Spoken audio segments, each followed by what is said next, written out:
నమస్తే welcome to our channel. దేశంలోనే ఎక్కడ ఎవ్వరూ కనీవిని ఎరుగని రీతిలో అమరావతిలో ఒక యూనివర్సిటీ ఏర్పాటు కాబోతోంది. ఇలా తొలిసారి ఆర్టిఫిషియల్ ఇంటెలిజెన్స్ యూనివర్సిటీ ఏపీకి రానుంది. ఆంధ్రప్రదేశ్లో ఏర్పాటు కానుంది. ప్రైవేటు యూనివర్సిటీల్లో నెంబర్ 1గా ఉన్న SRM వర్సిటీతో కలిసి రిలయన్స్ ఈ యూనివర్సిటీని ఏర్పాటు చేయడానికి రెడీ అయింది. దీనికి సంబంధించిన పనులు ప్రారంభమైనట్లు కూడా సమాచారం. అన్ని రకాల ఏర్పాట్లు, అనుమతులు పూర్తి చేసిన తర్వాత యూనివర్సిటీ ప్రకటన వెలువడే అవకాశం ఉందని అంటున్నారు. SRM యూనివర్సిటీ ఇప్పటికే అమరావతిలో అతిపెద్ద క్యాంపస్ ను నిర్వహిస్తోంది. జగన్ పరిపాలనలో ఈ యూనివర్సిటీ ప్రణాళికలు ఎక్కడ వేసిన గొంగలి అన్నట్లుగా సాగాయి. ఇప్పుడు కూటమి ప్రభుత్వం రావడంతో ఈ పనులు పూర్తి స్థాయిలో ఊపందుకోబోతున్నాయి అంటున్నారు.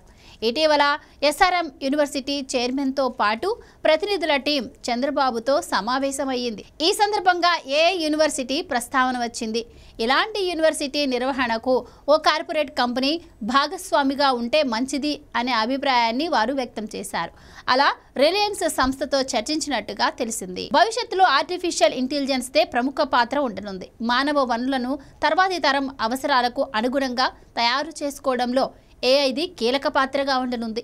వచ్చే ఆవిష్కరణలు అన్నీ ఏఐ కేంద్రంగానే ఉంటున్నందున ఈ యూనివర్సిటీ ఏపీకి గేమ్ చేంజర్గా మారుతుందని అంటున్నారు.